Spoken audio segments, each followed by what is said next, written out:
Hey, welcome back to Hugs and Honey. Good to see you today.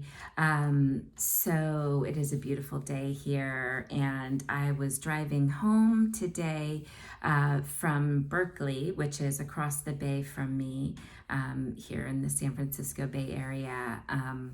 I had two classes this morning that I go to regularly on Thursday mornings. I dance samba for exercise, and I also had a high interval intensity training class, a HIIT class for dancers. So anyways, I love Thursday mornings, Friday mornings too. Actually, almost every day.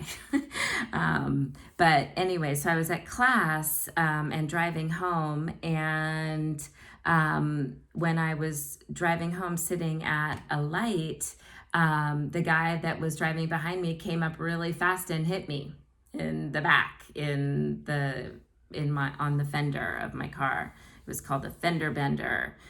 And I drive kind of a smaller car, a Volkswagen Jetta, which is just like a four-door sedan. And he was driving a big white van, a big white GMC van, a lot bigger than my car. And I gotta say, like, it totally startled me. It was like, whoa, I was not expecting that. And sometimes you imagine car accidents, and when it happens to you, it's like very startling and very like real. I don't know how else to say it. It just feels like all of a sudden like real. And so this gentleman was actually really nice. We pulled over to the side, and fortunately there wasn't a lot of damage on either of our cars. I think there's not a lot of damage, but we took photos of each other's vehicle and swapped information. So when you get in a car accident, you have to pull over.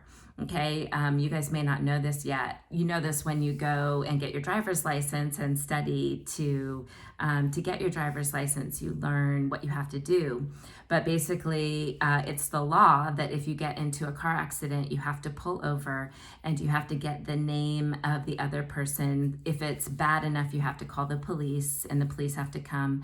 And if you see a car accident happen, it's also your legal responsibility to pull over as a witness and to say what you saw, so that that can help with the resolution of the damages and stuff, like who's going to pay for it, right?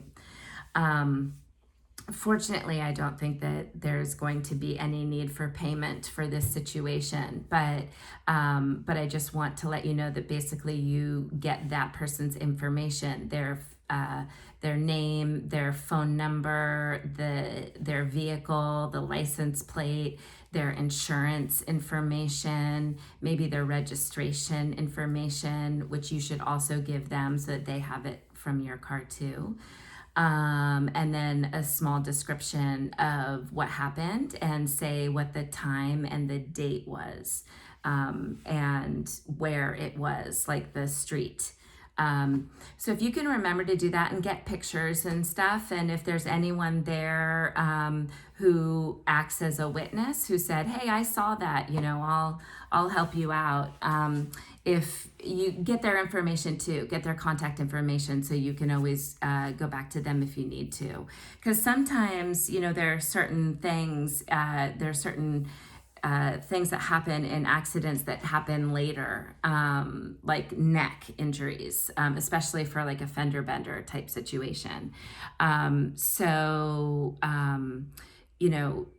You always want to get the information just in case for a later date. And sometimes you're kind of like startled, right? Like it would be very normal for you to be kind of in a small state of shock. In my situation, it was just more startling. But if you get into like an accident, like a bad accident, you can be in a state of shock where like your brain hasn't caught up yet with like what is happening. And like you might not realize, like you might just be like out of it. Okay. And that is totally normal for a situation like that. Sorry, my arm is hurting.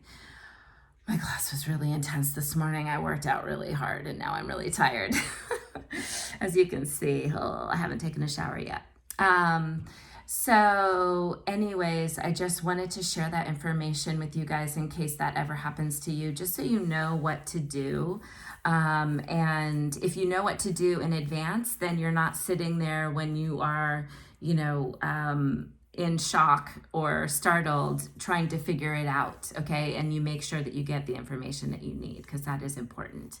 And you want to make sure that the other person is okay, right? You want to say, like, you don't get out of the car like screaming at someone, right? Like, I know you're probably not super happy about the situation, but accidents happen, okay? So show as much compassion for the other person as you would want them to show for you if you were the one who did it on accident, right? So, being respectful in that situation is really important. Okay, don't forget about being respectful and being kind to other people. Accidents happen, and it will help to alleviate any problems in the future too. Like, if you're kind, like, people will work things out. If you're not kind, people have a tendency to be not kind back and to make your life hard, make your life difficult. So if you can just be like, wow, are you okay? Like, that really was kind of a big bump. That's what I said. That was kind of a big bump. It just goes off a little bit better because you both had this experience. Really, no one wants to get into an accident. No one's doing it on purpose, right? They might be doing activities that are not very smart that are causing them to get into an accident, which of course you'd want to get frustrated with them, but they really don't want to get into an accident. No one wants to get into an accident. It's really scary. And if you've been in an accident, I'd like to hear what your experience was and how you felt about it. I just want you guys to stay safe. So stay off your phones. No texting. No texting when driving. No texting. I'm not kidding. Do not text when driving.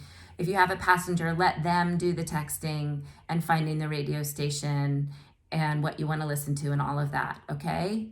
No texting. And be super careful when you're driving. Don't go so fast, guys. It's always harder to slow down for the things that surprise you that you weren't expecting. Okay, so just be careful. Just know that there are other people who have families that, that your parents want you home safely, and that, stuff happens. So just be careful when you are driving, okay? And help the driver out, right? If you want to be careful and you're not the one driving and your friend is driving, help them out. Make sure that they're driving safely, okay? And don't make them feel bad about it. Just help them out, all right? Just help them be safe drivers, right? We have to watch out for each other. I see you, I hear you, I'm here for you, and I love you. I'll see you tomorrow. Bye.